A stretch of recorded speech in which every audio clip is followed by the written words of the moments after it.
Today we study a very interesting topic of angels or devas. And have you known that there is actually a parallel evolution of devas, angels, with the human evolution? And that's what we are going to study, and it's very insightful that they are connected to the physical aspect of matter and building things in physical reality. And so we again read from Ponder on this on page 95, sorry. And it's about the devas. Working as member of that hierarchy are a great number of beings called angels by the Christian and devas by the Orient. Many of them have passed through the human stage long ages ago and work now in the ranks of the great evolution parallel to human, and which is called the Deva evolution. This evolution comprises, among other factors, the builders of the objective planet and the forces which produce through those builders every form, familiar or unfamiliar. The devas who cooperate with the hierarchical effort concern themselves therefore with the form aspect, whilst the other members of the hierarchy are occupied with the development of consciousness within the form. Wow, so that's so interesting. While we as humans, we are concerned about the development of our consciousness, those devas are concerned with the developing of forms. The devas, with the exception of those greater devas who have in earlier cycles passed through the human kingdom, are now cooperating in the evolution of man, are not yet self-conscious. They grow and develop through feeling and not through the power of conscious thought. So the devas seek to feel, whilst man seeks to know. Wow, that's such an interesting point. The devas, there are certain large groups of devas called devas of the shadow or the violet devas, who are closely aligned with the evolutionary development of man's etheric body and who transmit to him solar and planetary radiation. The devas are the qualities and attributes of matter, the active builder who work consciously and unconsciously upon the plane. Here I would point out that all the devas of the higher levels of the mental plane, for instance, and the systematic planes, from there on to the center, the divine plane, the plane of the Logos, sometimes called Adi, cooperate consciously and are of high rank in the system and of position equal to all the ranks and the grades of the hierarchy, from first degree initiate up to, but not including, the Lord of the world himself. The devas are the matter of form, but the self-conscious unit. Man should realize his independence of the form and should follow the path of self-expression. Man, while functioning in material, substantial form in three worlds, may not trespass across the separating line between the two evolutions, so the human and the angels, devas. On the plane of the cosmic dense plane, disaster only results from contact. So it's also stated later, it is not safe to contact and cooperate those devas if we don't have proper knowledge, and we should not do that. All matter is living matter, or it is the vital substance of deva entities. For instance, a plant and forms built of that particular plant substance is the material form of shed of a great deva, who is the essence back of manifestation and the soul of the plant. Wow. So the deva is the essence behind the manifestation and form.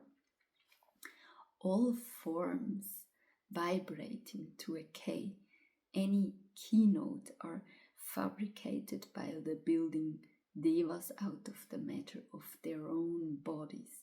Hence they are called the great mother aspect, for they produce the form out of their own substance.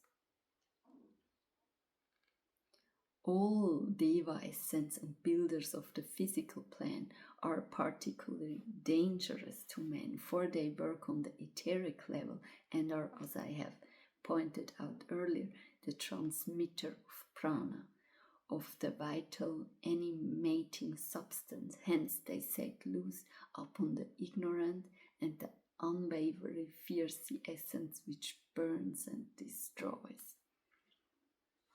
The hierarchy works with the soul within the form and produces results that are intelligent, self-induced, and permanent. Wherever attention is centered on the form and not on the spirit, the tendency is to deva worship, the deva contact and black magic, for the form is made of deva substance on all planes. It can be seen, therefore, how necessary it is that the function of the devas on all grades be comprehended. It is, however, equally important that man should refrain from the manipulation of these forces of nature until such time as he knows himself as his own and his own powers, until he has fully unfolded the consciousness of the ego. Then and only then can he safely, wisely, and intelligently cooperate with the plan. As yet, for the average man or even the advanced man, this is dangerous to attempt and impossible to accomplish.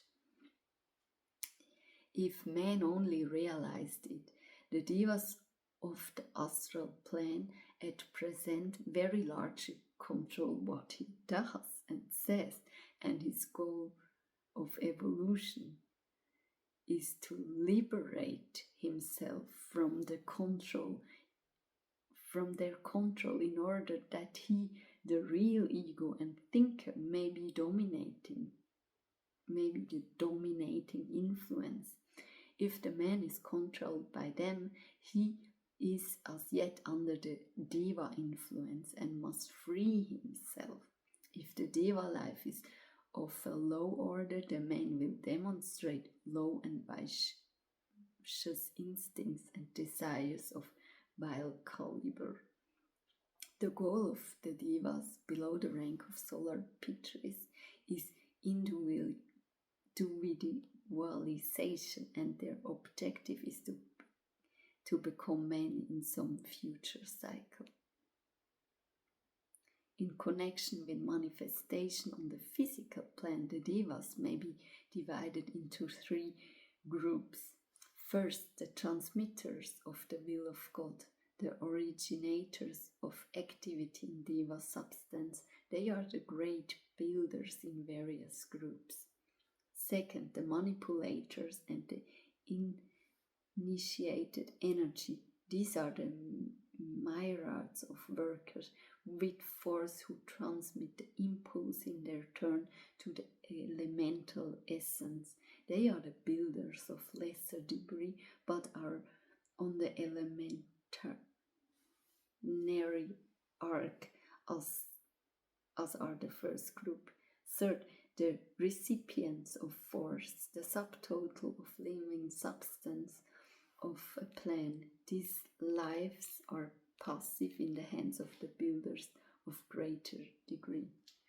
Wow, so there are 3 different types of devas. All right, and all dense physical forms, whether a tree, an animal, a mineral, a drop of water, a precious stone, are in themselves elemental lives, constructed of living substance by the aid of living manipulators, acting under direct control of intelligent architects. A beautiful diamond, a stately tree, or a fish in the water are but devas after all. The bird kingdom is specifically allied to the Deva evolution. It is the bridging kingdom between the pure Deva evolution and 2 other manifestations of life. And then I'm jumping ahead, just as the masters are endeavoring to prepare humanity for service when the world teacher comes, so the Raja lords are working along similar lines in connection with the devas. They are adherers in their work, intense in their zeal, much obstructed by man.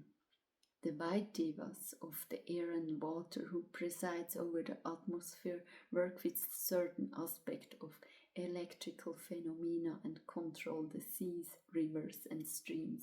From among them, a certain stage in their evolution, are gathered the guardian angels of the race when in physical plane incarnation. Each unit of the family has his own guardian deva. For the white devas, the path of service lies in the guardian of the individuals of the human family. The lowest type of devas or builders on the evolutionary path are violet devas, next to the green, and then last of all the white devas. These are all dominated by a fourth and special group. They control the exoteric process of the physical plane of existence. So wow, that's really deep and a lot of knowledge about the different races of human and devas evolution in their cooperation, but only if it's safe to do so. And devas seek to feel while men seek to know. And with that, I wish you a lot of contemplation and reflection on that there is so much more behind every form that we see, that it's actually out of every form. The mother aspect is a Deva substance, which is really mind-blowing. So take care and see you soon.